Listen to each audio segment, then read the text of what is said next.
Distinguished delegates, colleagues, and participants joining us online from across the globe, good morning, good afternoon, good evening.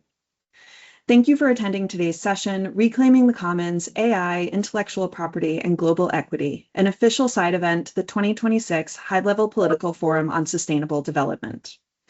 My name is Max Wacha, and I'm the Scholarly Communications Officer at the United Nations Commerce Gold Library at the Department of Global Communications, and I am also today's moderator.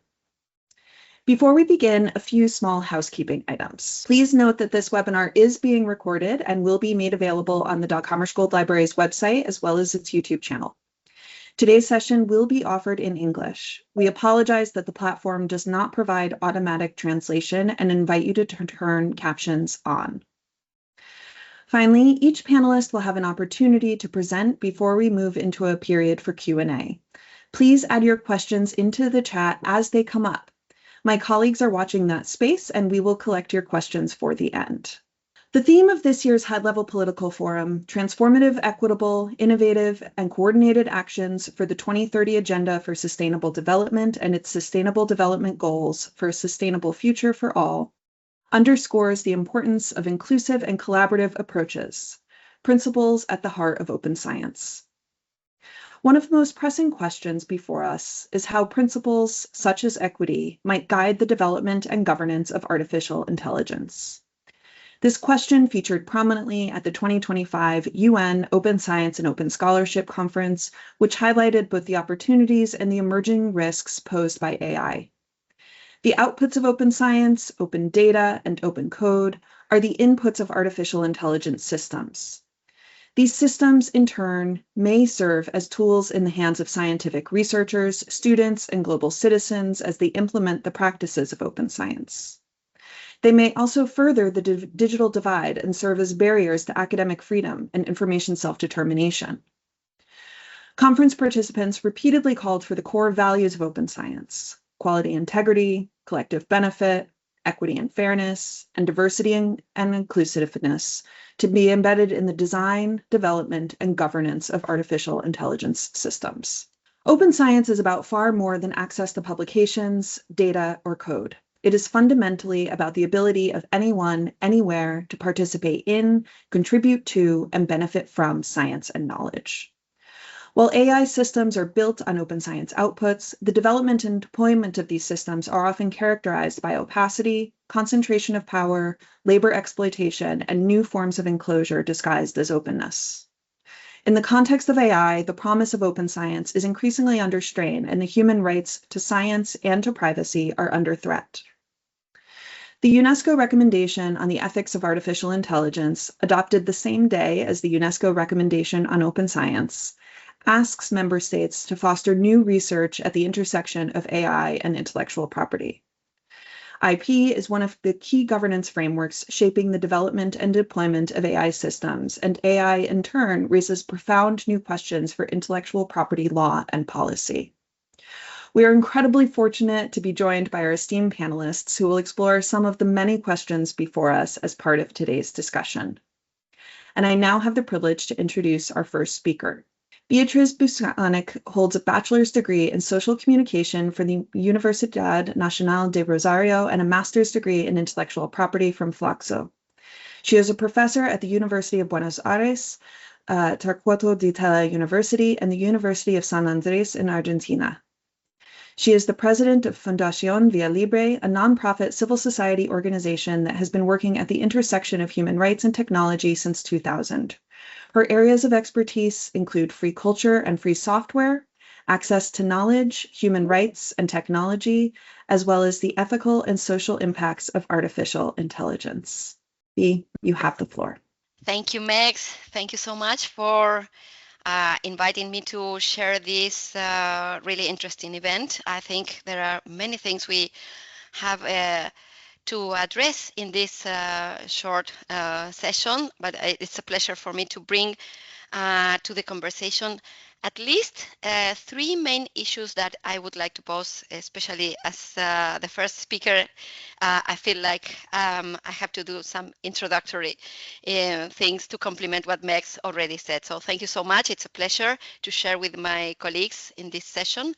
First of all, Coming from a country in the global south like Argentina, and after having participated in the global dialogue last week in Geneva, the first thing I would like to say is that Latin America is somehow absent in all this debate. The presence of Latin America in the sessions in Geneva last week was really poor. Just a few people from Latin America, just a few governments taking the floor. So I feel the responsibility to try to visualize the work we are doing in Latin America. The first thing I want to address is that to reclaim the commons, there is a big challenge, and it is to challenge the narrative of AI and big tech. This narrative that puts as a common sense that the only ones with capacity to do AI are big tech corporations or countries in the global north, China. Well, China is a developing country, but it's in this field is one of the main powers in the sphere of AI. But China, US are the main players in this field, with Europe also doing their stuff. But the first thing we have to challenge is a narrative that AI is possible only on a big sense, big tech, big data, huge computing capacities. The other thing we have to challenge as well is the hype. This idea of AI is going to ruin everything, this dramatic thing, that this fatalistic path that also passes existential risks of AI. I'm not saying that there are no risks. Of course there are, but the main risk of AI is concentration, not the risk of existential big replacement. It's been proven already that there's a lot of jobs that are not only being destroyed but replaced, but that there are changes in that field. So first of all, the narrative. This idea of AI could only be made by big tech and with the support of governments that have strong power in this field. That, to introduce my second thing that I think it's the most important one for this session, is to keep our principles. As a long-term free software and free culture activist, in fact, I'm speaking more with my activist hat than my academic hat. To keep our principles is really key in this moment. To keep the principles of our movement of open knowledge, open science, to build Wikipedia, to build free software, access to knowledge for everyone, the right to enjoy the benefits of science, and of course, the basics foundations from human rights and cultural rights are the key issues we have to stress. One thing I've noticed in the last years is that after this narrative of big tech as the only ones to have the capacity to build AI, is that somehow our movement is suffering some kind of guilty for providing them all the open contents that they've been using to train the AI that now suppose that kind of high risks for humanity. First of all, my challenge is, please don't feel ashamed for doing the right thing. Putting culture in the hands of everyone could never be something wrong. What is wrong is huge concentration of power, and that has nothing to do with open knowledge, open content, free software, and free knowledge. So that's my call to our community. Don't feel ashamed. We are not responsible for the damage that big tech are doing to the environment with power concentration. And my third and last point is a call. With that, don't be ashamed for doing the right thing to put knowledge in the hands of everyone, is to be proactive. And to be proactive in this field is not only challenging the narrative and keeping attached to our principles, but also be proactive, as in the sense of free software in the beginning of our movement, when we were critical to proprietary software, but in the meantime and in parallel, we built the alternative. So let's build the alternative. That's our call. We have to be proactive in building AI that fits in our own computers, in our local environments, with our local rules, with our local governance. For that, we need the capacity to challenge the big tech narrative, but also to build on open, free, frugal AI, to use open models, to develop open models, to adapt free open models, and to build a culture in which technology is in favor and in the hands of the people, and not another way to colonize our territories, our bodies, and our data. So the only way we can be attached to our principles is to put our hands and work in the alternatives. From Latin American perspective, that means supporting the places where we can do computing. We need computing. There's also a narrative that is tricky, which is this narrative all against the data centers. We need computing. We don't need data centers that destroy our environment, but we need computing as well. So it is really important to build something in between those data centers that destroy our places, our territories, that drink all our water, but also to have the capacity to have computing for ourselves, in which we can manage our own data, because there's much more than intellectual property here. There's also data protection, personal data protection, which is a different kind of data we have to pay attention to. So to protect our sovereignty in data, in our personal data, but also in our cultural knowledge, we need to have computing for our own projects. So computing for our own, small and frugal AI to run in our computers. That could be in a data center in a university. Here in Argentina, we have the supercomputing data center in the University of Cordoba, where we from Via Libre Foundation run our projects that are free and open and that are developed to put in the hands of the people with no technical skills the capacity to address biases and hallucinations in language models. And now we are going multimodal as well. So we are working in developing AI for us, by us, and to serve our own interests. Those are my three calls. Challenge the narrative. Don't feel ashamed for doing the right thing.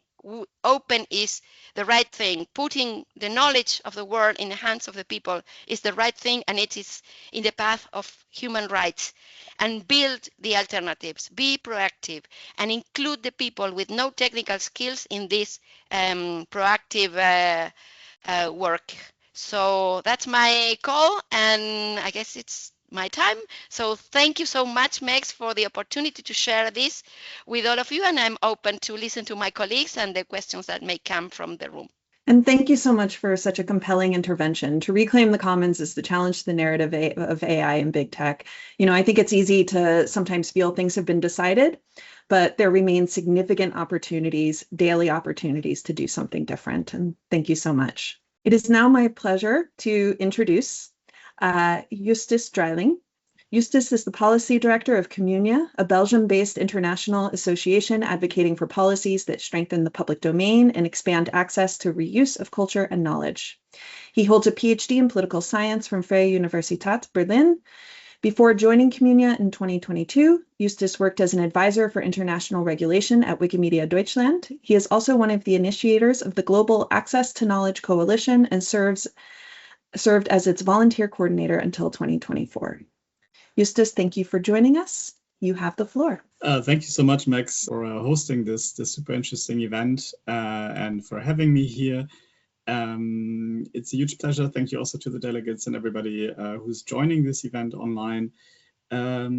I think I might skip showing my slides. I think it might actually be easier to just talk like that, having listened to Beatrice. I also want to say I'd like to underscore Beatrice's points, because my presentation will actually go in a very similar direction.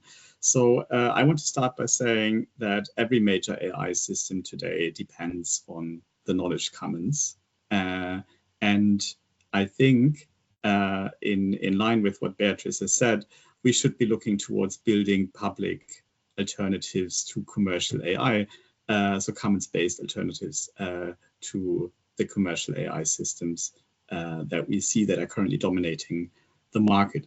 And the commercial systems, they depend on commons-based projects like Wikipedia, scientific publications, public data sets, sometimes the collections of libraries and archives, and countless other shared knowledge resources.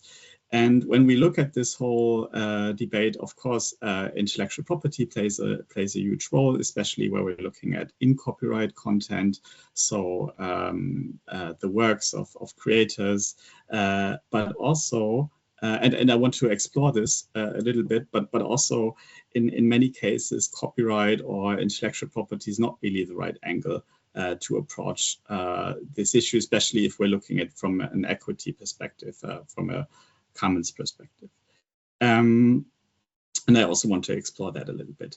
So my main argument is, if we want equitable AI, we not only need policies that regulate access to knowledge, but also ways of sustaining the knowledge commons themselves.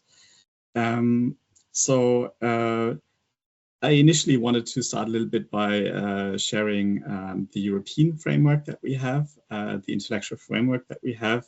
And in Europe, basically, we have quite an interesting copyright framework that is one of the only ones in the world where there's an explicit exception or permission to conduct something like AI training.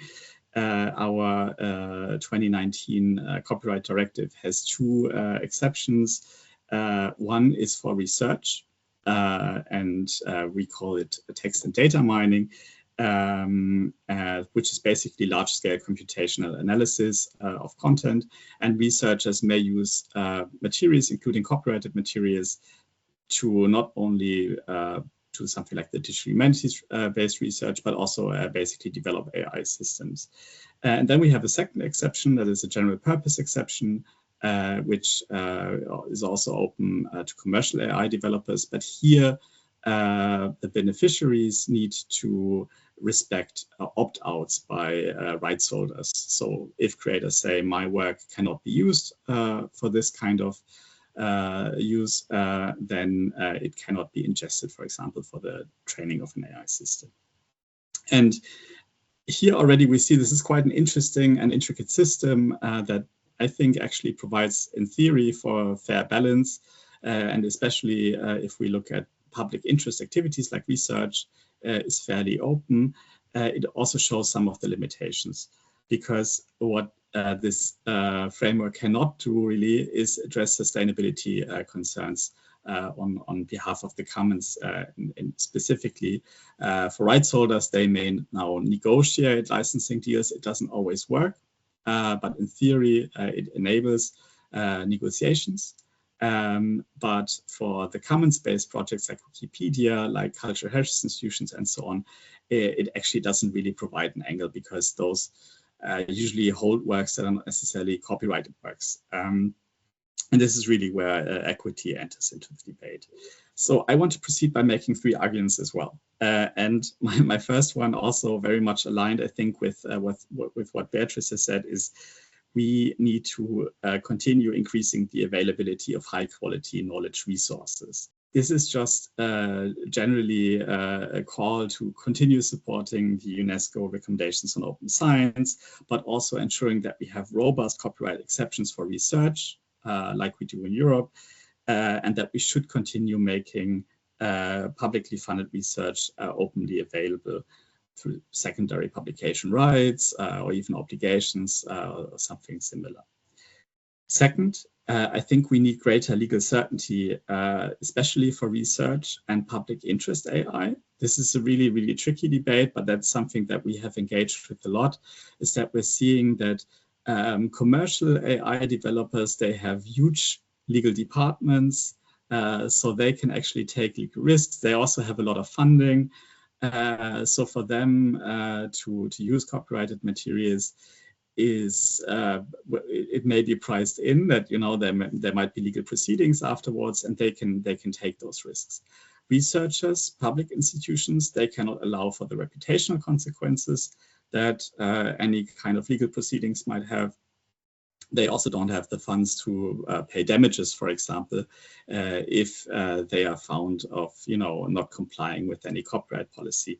So I think specifically to strengthen the development of public interest AI, we should really look towards safeguards such as liability protections for researchers and other institutions acting in good faith, but also clearer rights to share materials, so permissions to share corpuses, databases, protections against contractual overrides. We see it specifically for libraries that might also be involved in development of such systems. But nowadays, many of the materials they hold are held through licensing contracts, and then it becomes really tricky. And the same goes for technological restrictions. And thirdly, and I think all of those three goals that I'm mentioning are complementary from our perspective, we need to ensure new ways of protecting the sustainability of the knowledge ecosystem. And this is maybe something that we haven't heard yet, but if we're looking at actors like Wikipedia, but also public institutions, cultural heritage institutions, libraries, archives, and so on, we're also seeing a lot of risks or potential damages created by AI and AI training. And these can be, for example, infrastructure-related costs. We're seeing it especially for Wikipedia, where increased machine access puts a significant strain on the technical infrastructure. So the crawling by bots and automated tools basically, you know, it just costs a lot of money, but not for the one, not just for the one who does the crawling, but also for the one who's at the center of the crawling. So there's a couple of institutions that have really complained about those new costs created. There's also a risk of kind of detaching the source, which might mean, for example, that people don't go to the original institution anymore. They might just access the content via an AI interface. So you might use something like ChatGPT and you are shown the result, but you will not know that this originally comes from Wikipedia, which is quite damaging to Wikipedia or the cultural heritage institution. And that may also be associated with threats to stewardship. So you might not be able to contextualize anymore what you are showing normally on in your online collection. It might also kind of create a risk of substituting your original institution. And finally, there's kind of this general threat of enclosure. So something that was originally openly available might be incorporated into a commercial product, and ultimately might not even be openly accessible anymore. And I think that's something that we would oppose very strongly. So I think some of those concerns, just to summarize and finish my talk here, are really like intellectual property and copyright concerns, especially where we're looking at access and legal risk and so on. And those are not just for commercial actors, but really also for those who would build the public alternatives to commercial AI systems. But also some of those concerns, especially the latter ones, the sustainability concerns, are not really adequately addressed through copyright, just because copyright is not often applicable in those cases. And sometimes the open licensing terms do not really speak to AI training, for example. And here we really need to develop alternative mechanisms to ensure the continued sustainability of our systems. Those might be contributions to a fund or something like that. We don't really know yet, because it's tricky. It doesn't really work through the established mechanisms. But we at Kommune, we believe that we should really put our minds towards exploring such alternative mechanisms. to both ensure that the public information ecosystem remains viable, but also so that we can really develop non-commercial alternatives to the commercial AI systems that we have. Thank you very much for your attention. I'm also very much looking forward to receiving your questions. And thank you so much, Eustace. I mean, I took note of what you said. If we want equitable AI, we need policies that regulate access to knowledge and sustaining the knowledge commons themselves. I know certainly experienced that in projects like Wikipedia. We also experience that in libraries in our stewardship of open access research repositories, where the machine toll on the research repository often prevents human use of that content and human access. So thank you very much for your intervention. It is now my pleasure to introduce Professor Chijioke Okorie. Chijioke is an associate professor in the Department of Private Law at the University of Pretoria, where she leads the Data Science Law Lab, a research group that deploys research in law and produces evidence and policy advice to support the growth of all aspects of data science and tech-focused research and application across Africa. An established researcher rated C2 by South Africa's National Research Foundation, Chijioke's work explores the intersection of intellectual property law, digital technologies, and innovation policy in Africa. She is an associate editor of South African Intellectual Property Law Journal and the author of several articles and resources on IP and information justice issues in Africa, including the Noodle license, designed for equitable open licensing of African datasets. Chijioke, you have the floor. Okay. Hi, thanks, Megs, for the your kind introduction. It's an honor to be here and to be part of this knowledge sharing. I'm also happy that Beatrice and Eustace spoke before I did, because I agree with majority, if not all, of what they have proposed. But I wanted to then make my intervention from the perspective of just looking at the commons as I understand it from a broader perspective.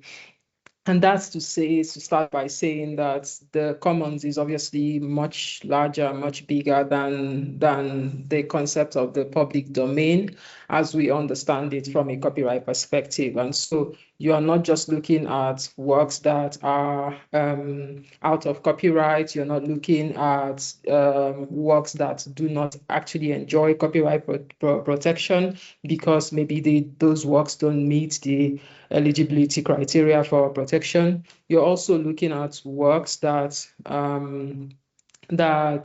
are placed in the commons deliberately by virtue of open licenses, because the creators and authors of those works have made the choice to use an open license to publicly disseminate such works. You're also looking at a third component that has to do with the design of copyright exceptions. So whether you're talking about fair use, or you're talking about fair dealing, or you're talking about other kinds of exceptions, whether they be quotations, illustrations, and works that are used for purposes that require some sort of reproduction, but they are covered by exceptions. So I look at the commons as embodying these three categories of works.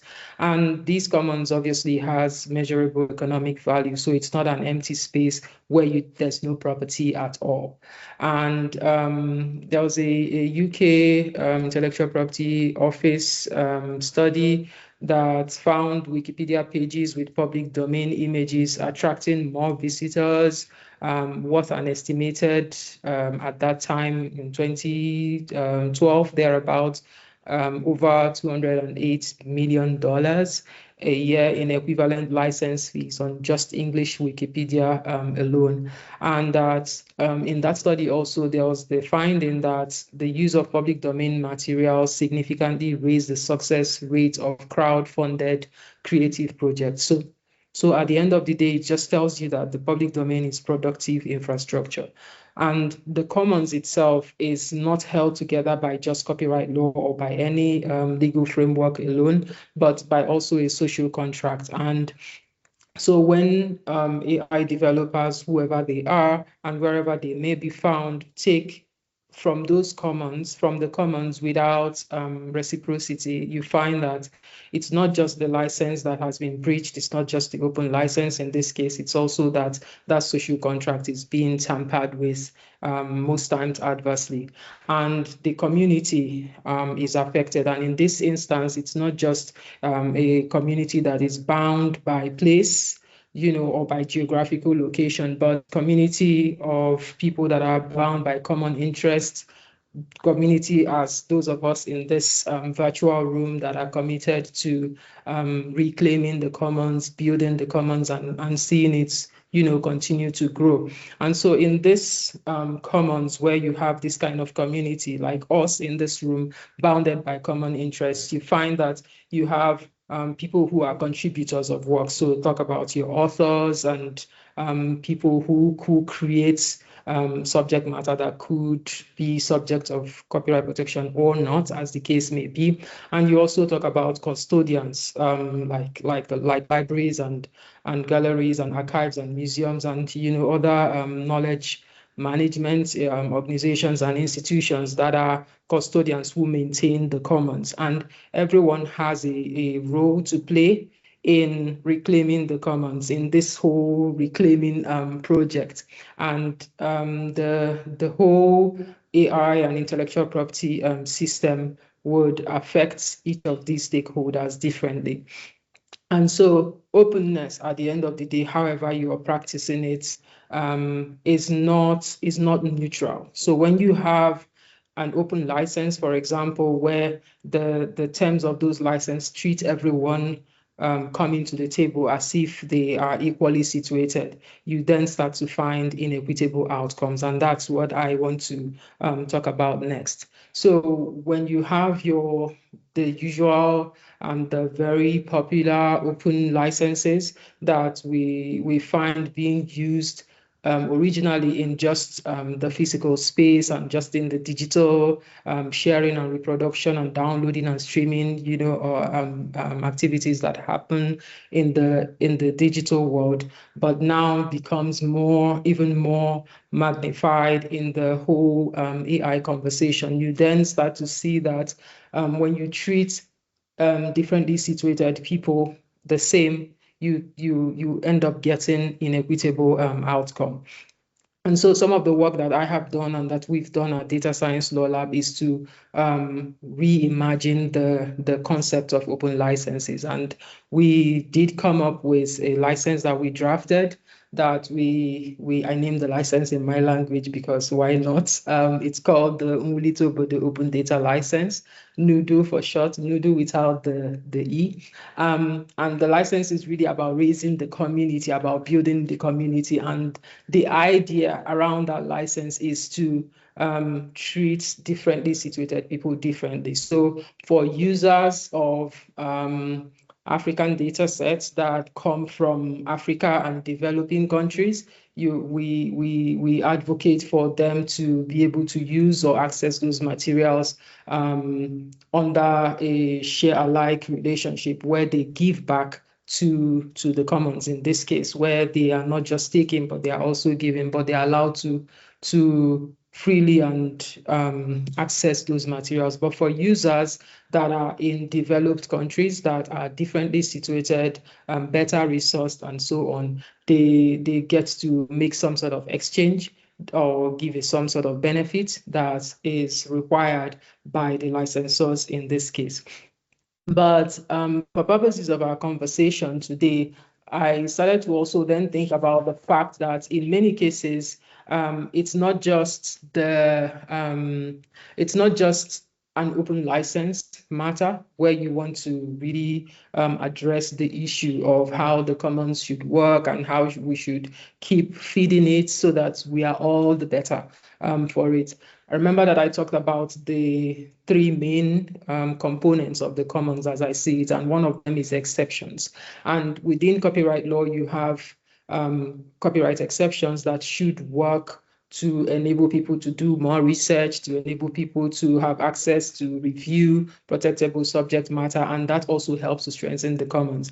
In South Africa, late last month, 26th of June, thereabout, the Constitutional Court of South Africa delivered its decision on the issue of the constitutionality of the copyright reform that has taken 15 years in South Africa. And one of the tensions that has really been the huge bone of contention with the copyright reform process is the constitutionality of exceptions. And there are South Africa wants to move from a fair dealing exception to a fair use exception, and there are so many interesting things about the decision of the court. But the one that I think makes the most is the most apt for our conversation today is the fact that the court upheld the proposed fair use clause against the constitutional challenge and said that the fair use exceptions are constitutional, and the court cited one of my works on this, so I'm proud to say that. But beyond that, the important thing is that the way that the exceptions are designed by any legal framework has a huge contribution to make to how the commons function. Because without healthy exceptions that work and that are interpreted fairly and equitably, the commons will not be the better for it. The other thing that I want to say before I start to round up is what do we find to be the role of various stakeholders in this space? The first stakeholders that I would want to start with are libraries and archives, and because libraries and archives and museums and galleries as well.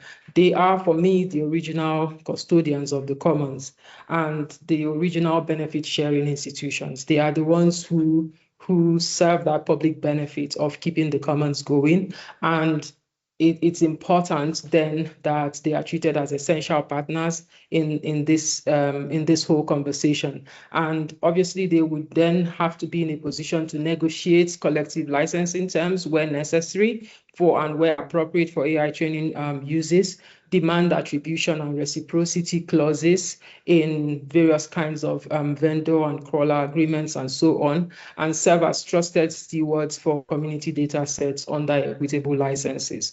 That's one. The second stakeholder that I really wanted to touch on are data set repositories in the whole AI space. What I think and what I have found is that a lot of data sets and models as well in the AI space that are being made available openly are people do so on platforms like Hugging Face, like GitHub, and more recently you find the Mozilla Data Collective.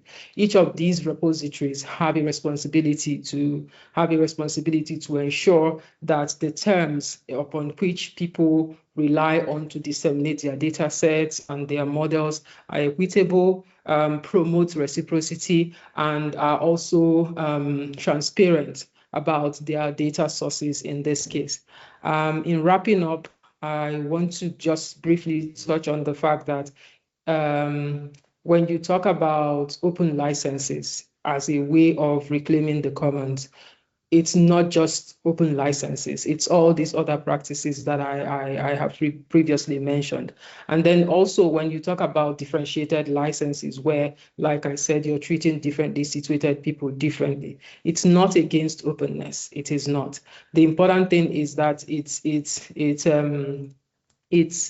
tries to address public benefits. It tries to address reciprocity, and that's what keeps the commons going. If we create a situation where there's one part which is taking and not giving anything back that can sustain the commons, that can sustain contributions to the commons, you create a world in which the commons continues to get depleted, and people who are largely contributors to the whole commons end up leaving the system or not contributing as much, and our world is not the better for it. I'll stop here and say thank you to everyone, and I'm looking forward to the interaction with the question and answer session. Thank you. And thank you so much for your wonderful intervention. I made so many notes, but noting that the commons itself is not held together by copyright law, but by social contract, the importance of reciprocity, and to remember throughout that openness is not neutral. Thank you so much for your intervention. It is now my deep pleasure to introduce Claire McGuire. Claire is the Manager of Policy and Advocacy at the International Federation of Library Associations and Institutions. She coordinates IFLA's work with UNESCO and UNFCCC, and especially oversees policy and advocacy related to culture, heritage, access to information, and climate action. She works to integrate the perspective and impact of the global library field into international policy processes and advocate for a supportive environment for libraries in which they can deliver on their missions and realize their potential. Claire, you have the floor. Thank you so much, Megs, and it's been so fascinating to listen to all of the previous speakers, and I can't agree more that libraries and other GLAM institutions are original custodians of the commons. So yeah, over the next few minutes, I'd like to just sort of expand on bringing a library perspective into this discussion, and look at sort of what the role of the library sector is at this intersection of AI, IP, and global equity, and underline how and why we are key actors in the governance discussions right on through development and deployment. And throughout, I'd really like to dig into the aspect of equity and what that means in this discussion. So in that sense, I want to open by really underlining that AI governance is a human rights issue. So there are fundamental questions here on in terms of ethical AI that center on who is able to contribute knowledge, who benefits, and who is excluded. And this is a rights issue. It's fundamentally linked to the right to access information, freedom of expression, and cultural rights, which mean the right to participate in the cultural life of the community and to benefit from art and science. So open principles can't be added after the fact. They must shape ethical and equitable AI governance from the start. And there's a lot of discourse on how AI uses knowledge, but whose knowledge is represented and who benefits from the use of AI systems is also really critical here. So when we're examining the commons in the sense, I think we need to question and ensure that as AI gets more powerful, all people can participate in its development, understand how it's used, and actually benefit from its outputs and have the means to challenge harms and exclusions. So that meaningful access, that kind of in the round access. And from a library perspective, AI governance should follow the perspectives that underpin open science. So as open as possible, as closed as necessary, and in that sense, centering transparency, equity, participation, and again, the right to benefit from the scientific process. So in terms of applying open science principles to AI, this isn't new territory for libraries, as we've heard also from other speakers. I think I liked that point around challenging the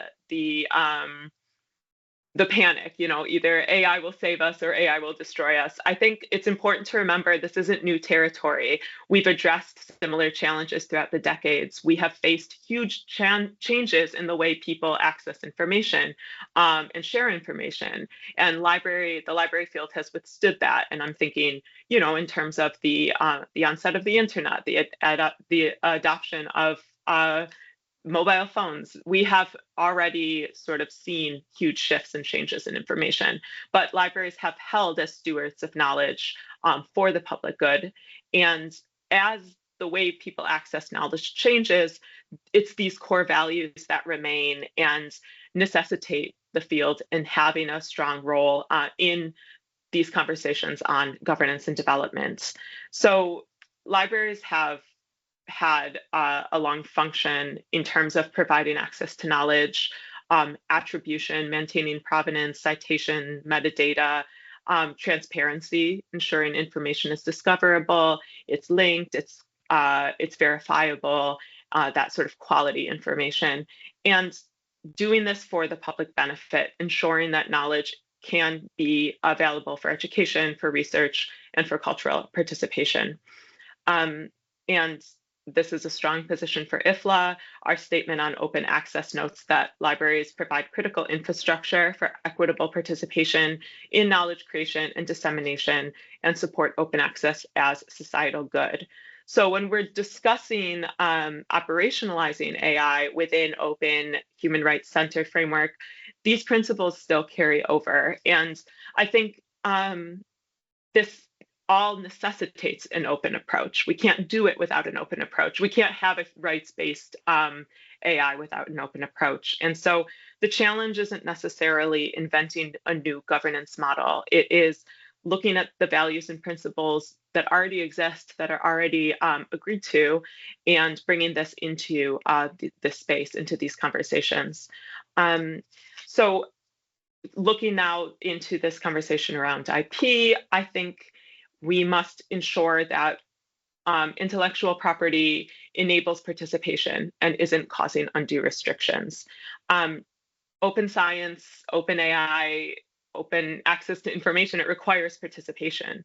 And that goes through this life cycle. So participation in the development, in the deployment, and in the governance of AI systems. And more, the participation in AI depends on access to information, depends on access to research outputs for training models, and the ability to undertake text and data mining. And we've heard in some of the previous presentations as well, IFLA agrees and has argued consistently for the legal certainty for libraries to engage in text and data mining that is essential for research, innovation, and knowledge creation. IFLA's statement on copyright and artificial intelligence emphasizes that copyright policy should support research, education, access to information, and cultural participation, rather than becoming a barrier for libraries to fulfill these public interest uses and to innovate. So when we're having these discussions on IP and AI, we need to be asking, are we inadvertently enabling only a few actors to legally and practically build AI systems? Is our copyright frameworks facilitating or restricting participation in open AI? Are we only enabling a small number of institutions to participate? And I think this ties back to that point we heard before on really challenging that narrative that only big players can do this, that only big tech can do this. And in that sense, and also really kind of putting that lens on global equity, I think it's important to note that openness requires diversity and openness requires reciprocity. And it's a little more nuanced perhaps than open versus proprietary. Again, going back to those questions of whose knowledge is represented, whose languages are included, which communities benefit from this whole process. Because if we're not constantly questioning that, we aren't really upholding the principles that we're trying to uphold. IFLA's, again, our open access statement stresses the importance of inclusion of bibliodiversity, supporting marginalized research communities. And in terms of AI, this means ensuring that a wide range of knowledge is feeding AI models, including research from underrepresented parts of the world, that multilingual knowledge is included. People need to be able to access high quality AI outputs in the languages that they understand, using local specific information in their language, using local knowledge. And in that sense, it's important, I think, to note Indigenous and local knowledge is included but respected, and that goes back to that as open as possible, as closed as necessary. So taking data sovereignty principles into account. And I think overall it's about communities not being viewed as sources for extracting information, but participants, having this be a conversation, having this be something that communities are participating both in the governance discussions as well as benefiting from the resulting AI models. And this also includes reciprocity to libraries. So proper attribution, support for open infrastructure, overall not making another extractive system that draws on our collective knowledge without ensuring a collective benefit. And this really requires participation, like I said, throughout the process. We need actors working on the development, on the deployment, and in governance, on governance discussions to ensure that meaningful reciprocity with knowledge holders are created, and that requires relationships, that requires trust. And that can't happen at the huge, large scale all the time. We need a diversity of actors in order to really achieve that. So we really see libraries coming in here. So in terms of operationalizing open science principles, in AI, libraries provide a trusted infrastructure, and they're working on in a few different ways. So I think firstly, we have touched on this. They're contributing knowledge, they're contributing their information. We need high quality, vetted research information. We need information that is sourced, that is linked, that has metadata. Libraries are providing that kind of curated, trustworthy, and diverse knowledge resources. They're supporting this transparency, and they're countering bias. I think I heard recently the amount of AI that is available in English language is so much higher than the next available language, and then it goes on and on through low resource languages that are barely available at all. So looking to institutions, cultural institutions like libraries, as really being key actors in building up multilingual, multicultural material and challenging those biases. Overall, I mean, obviously making collections AI ready in a way with appropriate license while observing fair and care principles is a really important action that can happen in libraries in which they need to be supported to do so. And the second point I want to touch on is this sort of meaningful engagement and helping libraries engage.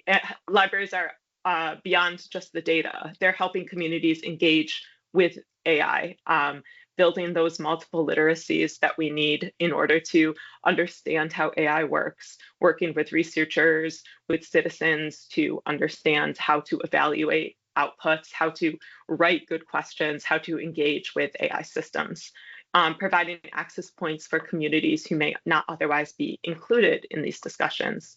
And IFLA's AI statement, again, highlights that role more broadly in terms of protecting intellectual freedom, equitable access, transparency, and digital literacy. So as a final word, I think it's important to turn back to the supportive legal framework in which that needs to be in place for any of this to happen. So open science seeks to guarantee the right to participate in and benefit from knowledge creation. So the same principles should guide AI development, deployment, and governance. Libraries have a role to play, but it can only be within an enabling environment that allows them to carry out their work for public benefit. Legal frameworks must enable libraries to carry out or expand existing limitations and exceptions for research to permit use such as data and text mining, again, including for the training of AI. And I think there are a lot of fears, there are a lot of unknowns in this in this moment, in any emerging technology. So but it is important that copyright law isn't used as a blunt force to address ethical concerns or other concerns. Governments need to be guided by existing human rights conventions, the cultural rights, the right to information to guide the development of laws and regulations related to AI.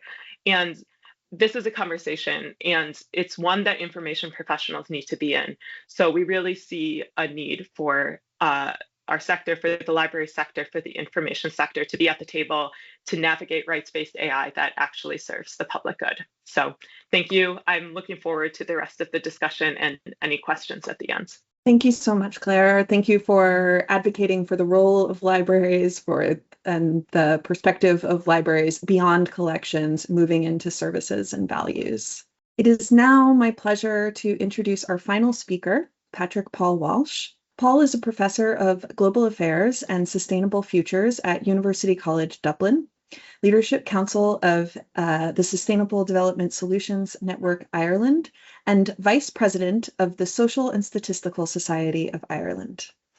Paul, you have the floor. Yeah, so a big thank you to everyone who's gone so far, and particularly Megs for organising this important event.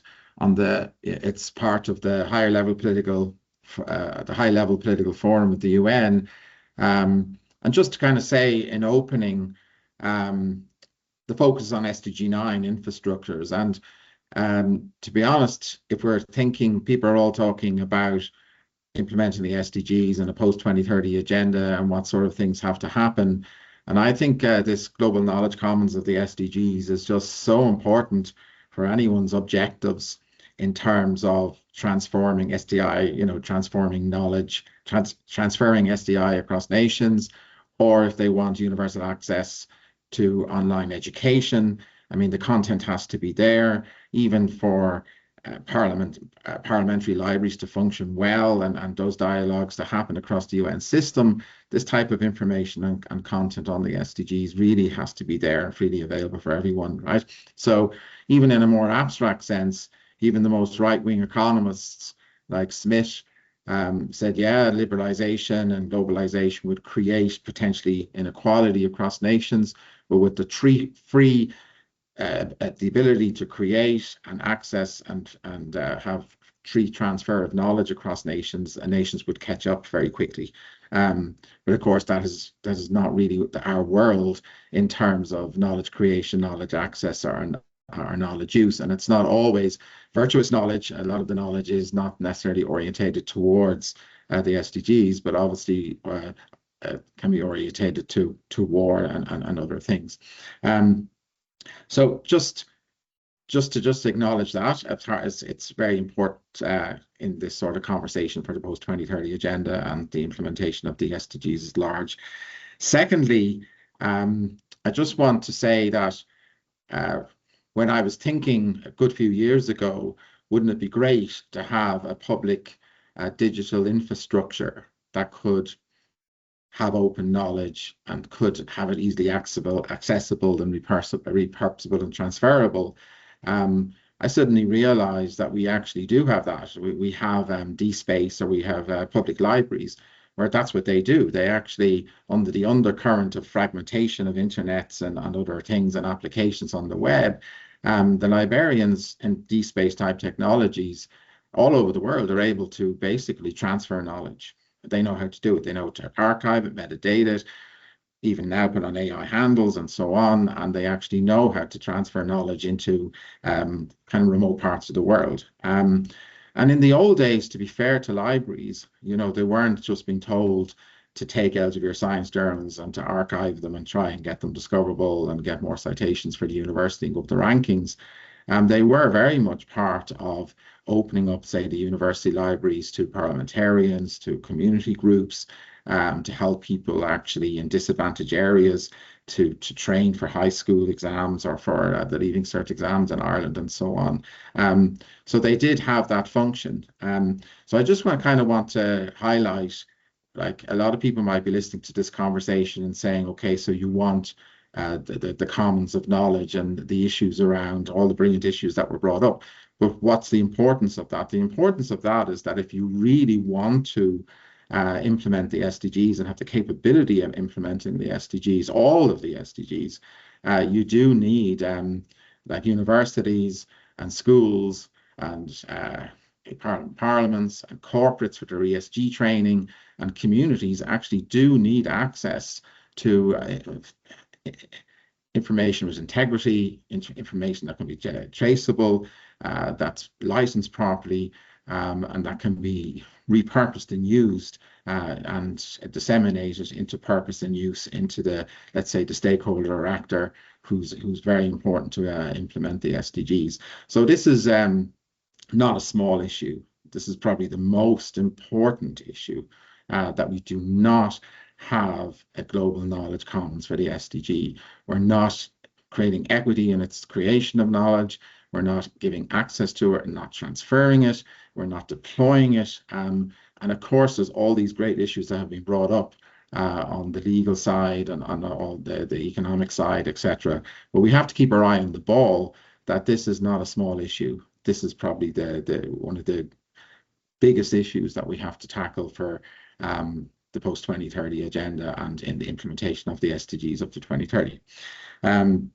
So just in terms of, what I want to do is that I'm going to suggest, and I know most people on this call will already know, but read the UNESCO Open Science recommendation, the Open Education Resource recommendation, and they are just brilliant in their holistic way and in the way they actually think about what we call diamond engagement. So a lot of people talk about diamond publications, free to produce, free to access, but actually the diamond engagement actually needs a whole ecosystem, not just libraries. It's in licensing, it's in policy, it's in funding, it's in the edtech companies, it's in the universities that use the knowledge, it's in the corporates, the parliamentary libraries use. All of us have to be on the same hymn sheet in terms of it actually to make this work, right?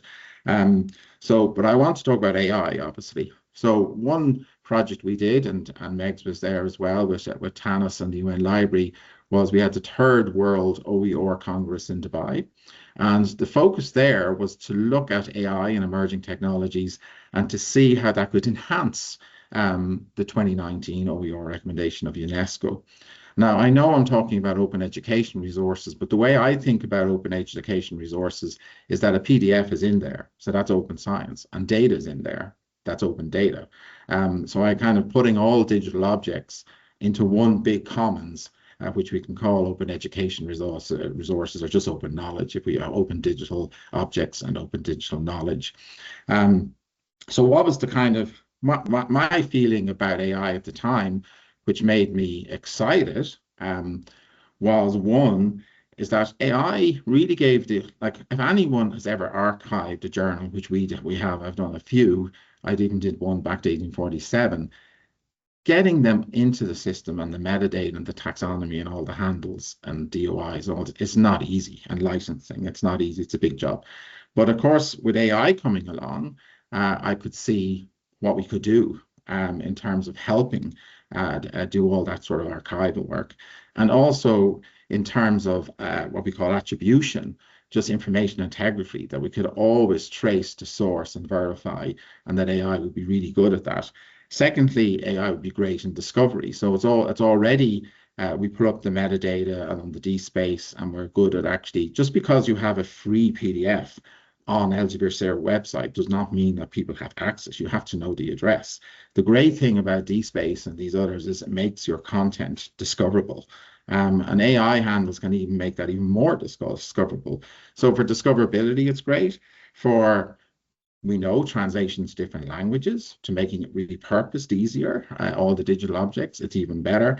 And even co-creation of kind of new knowledge, or taking indigenous knowledge and helping co-create and put into the global knowledge commons. Even all the stuff that's in the basement back to the 50s, AI could really be very helpful in actually getting all that up on the internet, right? And all the indigenous knowledge across Africa, etc., in different languages. So AI to me is not the bad guy at all. I think it actually could be great, okay? The problem that is being identified, though, both in the Dubai Declaration and Pope Leo's encyclical on the AI, and in the UNESCO recommendation on the ethics of AI, it really comes down to the private ownership, if it is a problem, okay? And from my perspective, as a public servant, I think it's absolutely essential that we have public developers, right? The idea that we subcontract that out or bring in the private and give them ownership is not a good idea, because even now with private ownership, they're begging the governments to put in data centers, which is taxpayers' money. They're begging the government to create the content, on health systems and education systems and social protection and so on, and making it interoperable data with the right thing. So, which is, again, the hard work, the metadata. I would just say, well, in terms of if you want something for the global public good, a lot of research, a lot of education, a lot of knowledge is created by the taxpayers' money anyway, I would say that libraries have to be giving a lot of money for their own developers. They should develop their own algorithms, their own standards, their own patents, and so on and so forth, because that's the only way you'll get the right DNA into AI and the orientation of AI, and to actually enhance an already excellent digital public infrastructure that libraries and others provide. There's one, just to kind of talk about a principle. So the Pope Leo's encyclical is a secular letter actually to the world. So it's all religions and no religions, just to make this clear. But he does talk about the new digital slaveries and the problems with the concentration of ownership of the private actors in AI, etc. Right? But he introduces principles, and there's principles of the common good, universal destination of goods, which means everyone should benefit and access these goods, which we agree with. But there's one principle that you might not be aware of, an ethical principle called the principle of subsidiarity, right? And this is an important one, right? Because a lot of us, and this goes back to the first speaker, a lot of us, and even the industry, are telling us and telling governments is you don't have the capacities to program AI or to run, derive these algorithms or write these algorithms. So we're going to do it, and as a result, you can have a concentration of ownership with the wrong ethical directions, etc. Right? But for the individual, though, like an academic like me or others, you can kind of go, well, I'm not a computer scientist. I'm not a developer. I can't really change these algorithms. So you can just say, that's not me. This subsidy, so it doesn't come down to me. It comes down to a level of the developers, let's say libraries, right? And the principle of subsidiarity basically says that if you are capable of taking control at that level of the algorithms, well, then you should. Because I know most of us may not have a religion, but the idea is that if you turn up at the pearly gates and God asks you, you will not be held accountable for things that you didn't have agency over. But if you actually have agency over something, then it's your responsibility to take control of it, right? So, but how do we enable that control? You need funding and you need policy, right? So just to say what action we're going to do. So in Dublin in May 2027, the Science Europe Diamond, or the Science Europe, it's having its general meeting. So Science Europe, the Commission maybe spend 12 billion on research and development across Europe, but the individual science foundations of countries, there's about 47 of them, they spend potentially up to 70, 80 billion, right? And they can easily talk about when they give research money, and to the ecosystem of research or knowledge or patents, they can easily require certain things on the ethics of AI and how we publish and open and so on and so forth.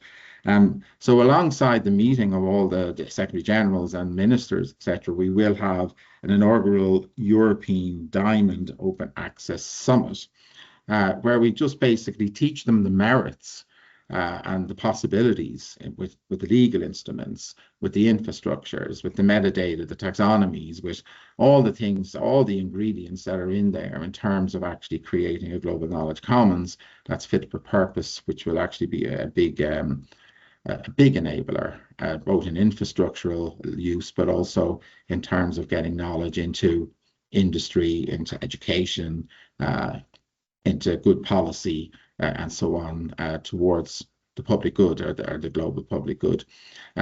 So, and in back of the envelope, just to give you some idea what we have to get across, is that when governments want to go up the rankings and universities want to go up the rankings, and we sign away our intellectual property to these commercial journals, they come back to the libraries and say, we want them archived, because they're not actually that discoverable. So a lot of librarians' work is actually putting them into DSpace and making them as discoverable as possible and get the most citations as possible.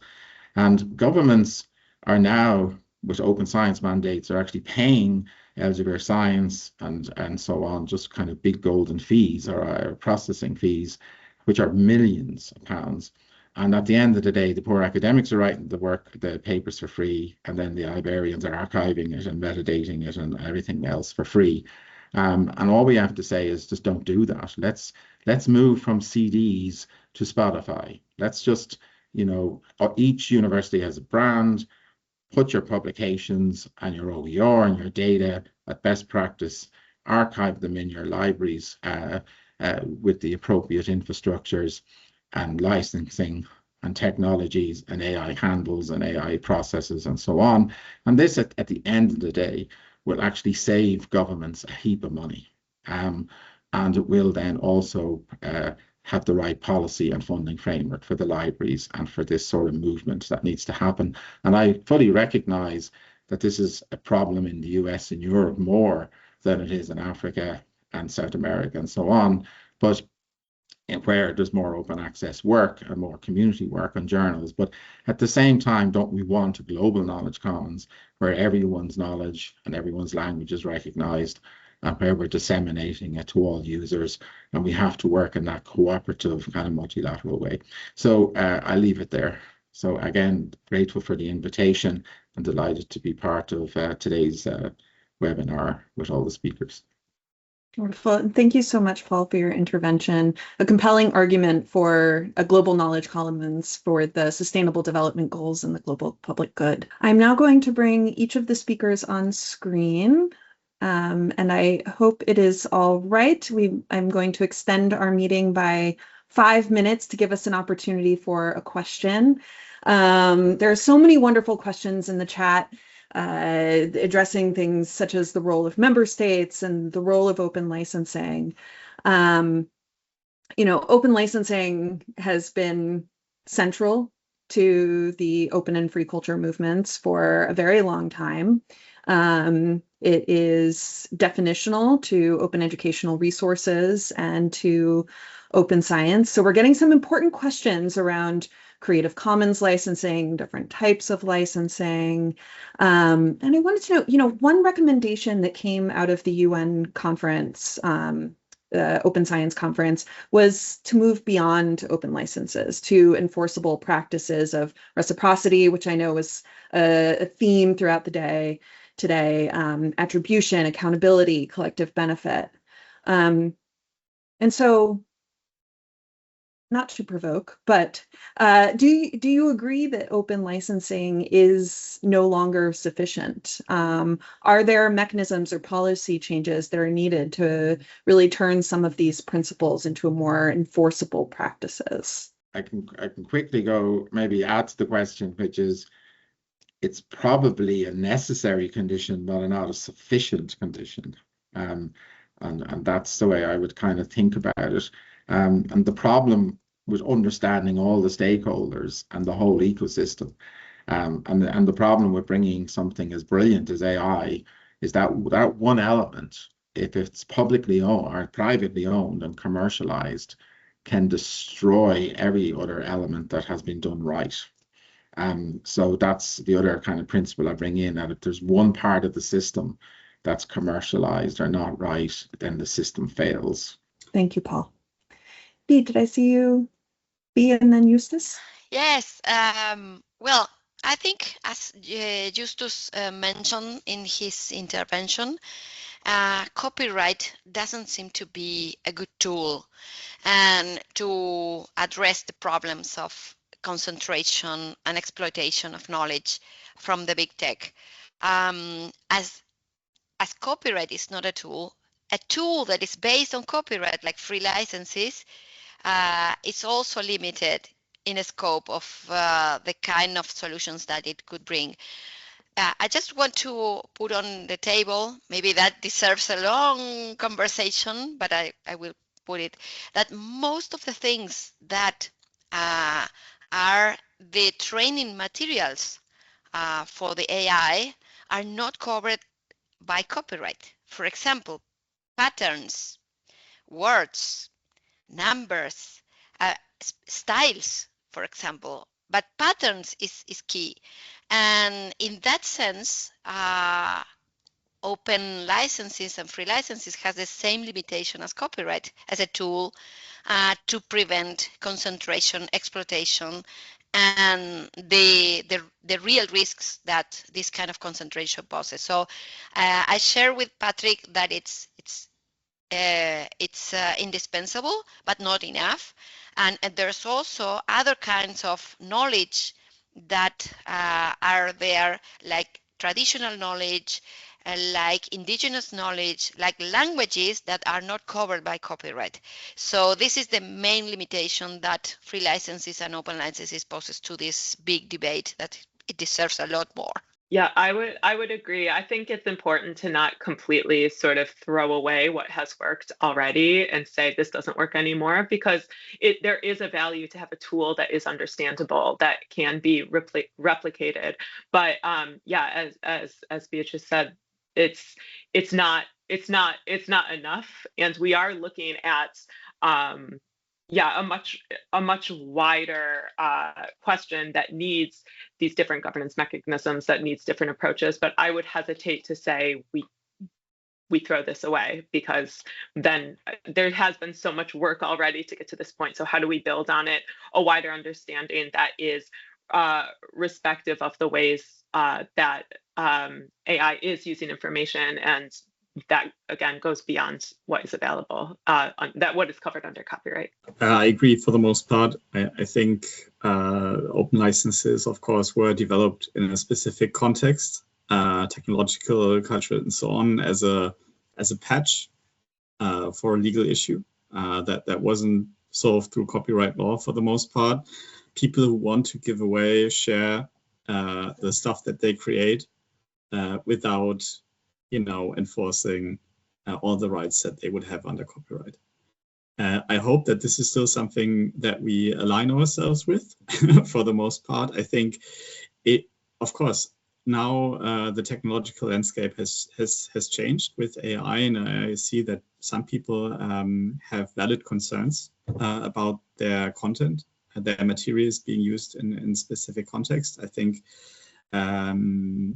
yeah, the Noodle license is certainly an interesting kind of tool for specific contexts where maybe the community that is sharing specific kind of material wants to enforce some borders, some constraints. I think that there might be a space for experimenting with new governance forms such as this one, and it is very valid. I think what we're seeing currently is that open standard licenses are being challenged, at least, right? I think that is something that we can all agree on, in the sense of that they weren't developed with AI in mind, and now we're seeing some limitations. And I think that is something that needs to be addressed through regulations or transparency, for example. Yes, I fully agree. Like if we knew, or like if for example, AI companies had to share which kinds of data they were using for their models, their systems, then a lot of the kind of detachment issues might be maybe not fully resolved, but at least eased, right? I think that would be very helpful. But it's also, I think, a mission for us, civil society, as kind of the people who came up with those licenses, at least some of us, to see where we can maybe introduce improvements. And I'm very happy that we're seeing some already, and others might take a little bit longer, just because the legal questions underpinning this are super, super tricky. And it's not like, if copyright is not the right lever, and in many cases it isn't, it just doesn't work, then we need other kinds of levers, and we need to see which ones are the correct ones for this. Okay, not to be left out, but I agree with what previous speakers have said. And I think I made the point when I was talking earlier about the open licenses not being enough. But one of the rationale or reasoning behind that for me is that whether you have an open license that relies on copyright for whoever is now licensing, whatever material, is one of the points, but not the only point, because licenses have always been mechanisms for private parties to make exchanges or to share things between themselves. And so as long as the principle of freedom of contract remains, which it should, people would always use licenses, whether it's open licenses or proprietary licenses or closed licenses, to disseminate their materials and to set conditions that they expect people to adhere to. The challenge with just relying on open licenses is that it relies on the goodwill of the parties to make the right things happen. And that's why you then have challenges where people choose a particular kind of open license that allows them to share some things, but not most things, and allows them to not be transparent about some things and be transparent about the others. And there's also the issue of enforcement of open licenses and to what extent you are able to chase up with people who have infringed on even the minutest term, if there's English like that, of the particular open license. And that's why it's important for other frameworks to be in place to ensure that not only do people allowed to use open licenses as they want, but that there's also systems to compel better behavior. Otherwise, you are not going to see people behaving in the right way. Thank you. Yes, and it will be interesting to see how things emerge and develop with time. Speaking of time, we have run out of it. I really want to thank each and every one of our speakers for sharing their time and expertise today, all of our attendees for joining us for this rich discussion.